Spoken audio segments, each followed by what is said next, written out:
Hello. I would like you to join me in an exercise. Please imagine, as sincerely as possible, that as a way to celebrate Magic the Gathering's 30th anniversary, Wizards of the Coast decided to release special Anniversary Edition booster packs with reprints of beta cards, including Power 9 and Original Dual Lands, a Black Lotus, of course, and getting around the reserve list by using an alternate card back.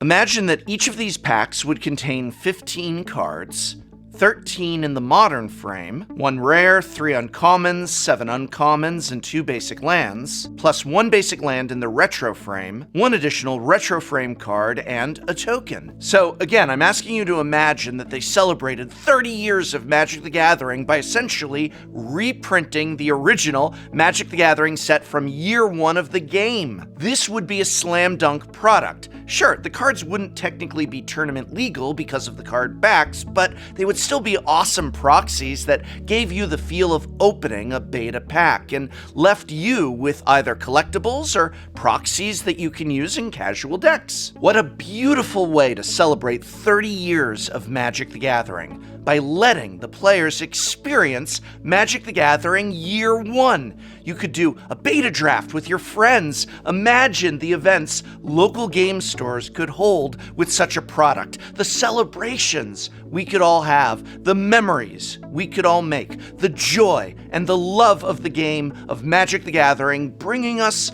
all together. Can you imagine it? Well, that's exactly what they did. Every single thing I said is true, and it's happening for Magic the Gathering's 30th anniversary. It's real. Only it's going to cost $1,000.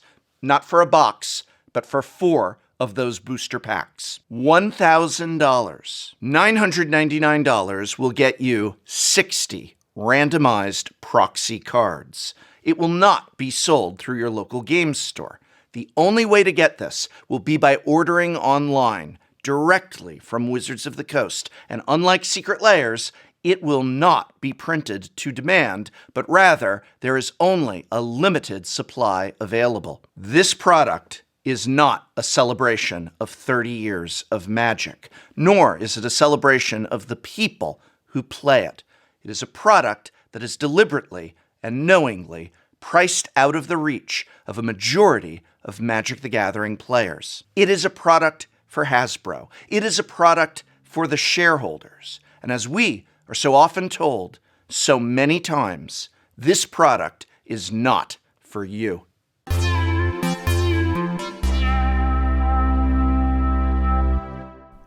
To celebrate 30 years of Magic the Gathering, we knew we had to go big. But Elaine, just how big did we go? So big. That's how big. We knew we had to do something really, really special. So what we did was we put together a product that is worthy of reflecting 30 years of Magic, that's inspired by those first years of Magic and really evokes the feelings, of those first times of Magic. And we made this collectible, commemorative, mind-blowing, amazing new product that we're calling 30th Anniversary Edition. I have a lot to say about this product, but in case I was too detailed in my introduction of it, please allow me to boil it down to the essentials.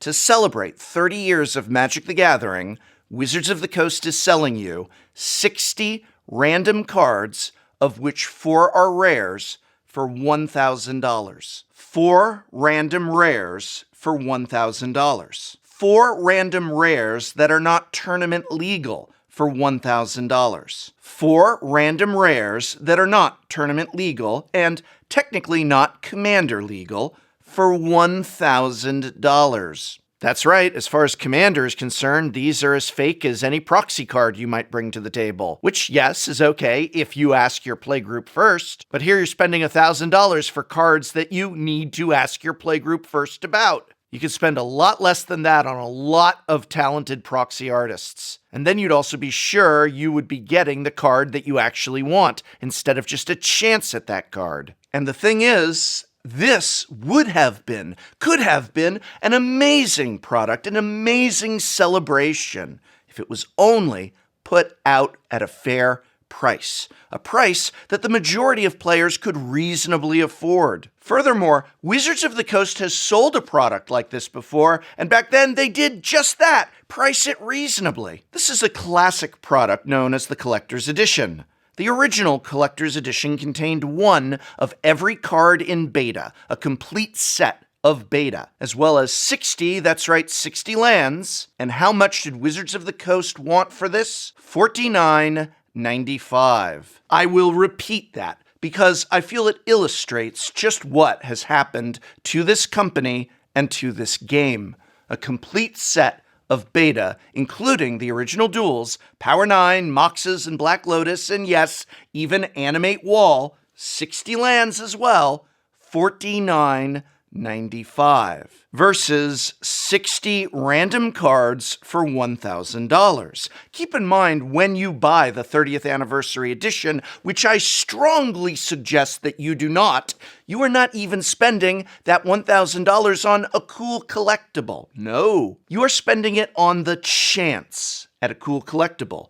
There is no guarantee as to what you will get, and if you wanted to recreate that complete beta set that Wizards of the Coast sold once for $49.95 once upon a time, well, it would likely cost you tens of thousands of dollars. To say the odds are against you is an understatement. This is one of several simulators that are online, and I will link in this video's description. So if you really want to know what you might get in a pack of these cards, go ahead and check it out. But remember, each time you do, imagine you just spent $1,000 in order to get results like these.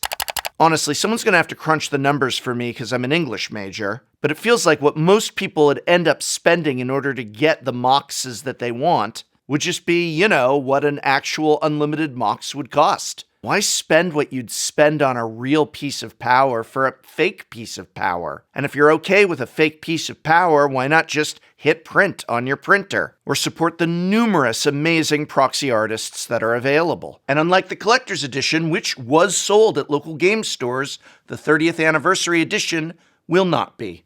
Your local game store will only get one. Just one of these to offer their customers, or 3 if your local game store is a premium store, which, as we have covered before, it almost assuredly is not. And so we've talked about how players can buy this directly. How can local game stores get in on it? Because this is a big party for Yes. Magic's 30th anniversary, we plan on sending, completely free of charge, 1 copy of 30th anniversary edition to all WPN stores, and 3 copies to all premium WPN stores. Okay. Yeah. So this will include stores in regions where the product cannot otherwise be shipped too, right? And so everybody in the WPN program will be able to get this. And it's just a gift we wanted to share with some of our strongest partners. What is so insulting to me is that Wizards of the Coast has presented this as a generous gift from them to the local game stores that, have grown this game, supported this game, been a vital part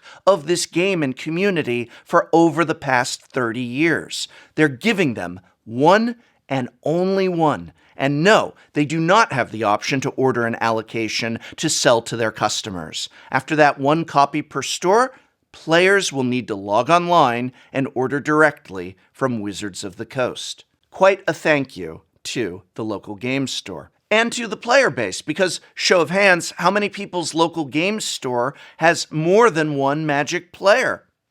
More than 4? More than 12?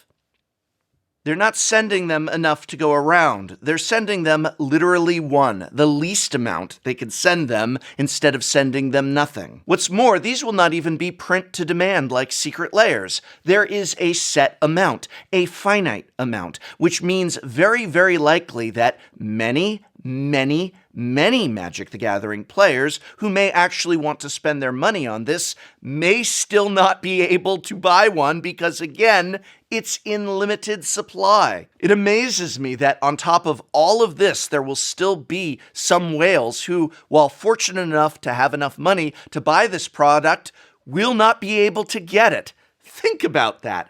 It's priced too high for the majority of Magic players to afford, but also printed in such limited supply that even whales who can afford it may not be able to get it. This product is extremely not for you.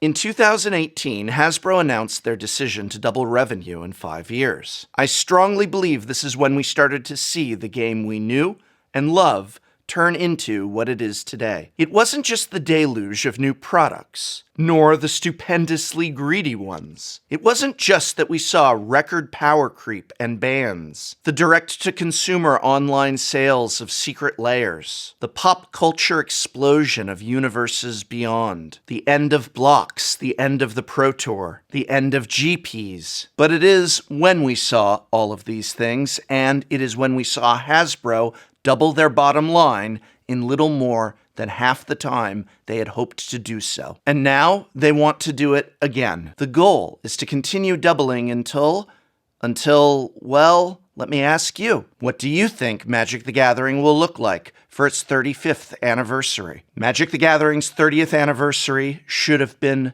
for everyone, but instead, it's only for a few. It is, perhaps, for the collectors, and most certainly it is for the speculators who will spend tens of thousands of dollars on this product so that they can resell it at a higher price later. I have heard this is going to be a great investment. It's for those who can comfortably drop $700 or more just to get in the door for the 30th anniversary celebration in Las Vegas, and then be asked to spend even more just to play some Magic, to play in tournaments, or even just to play Commander.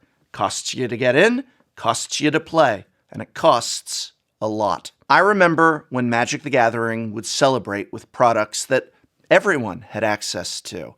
Not online-only sales, not extremely limited printings, not $1,000 investments, but products that went into game stores that could be bought within the same reasonable price range as everything else. I remember when everyone was welcome to come to an event like GP Vegas. Everyone was welcome to walk in the door, get a game of Commander, pay a couple of bucks if you wanted to jam out side events, or a couple more for the weekend tournament, or go full gusto and try for day 2 in the main. Magic the Gathering isn't about that anymore.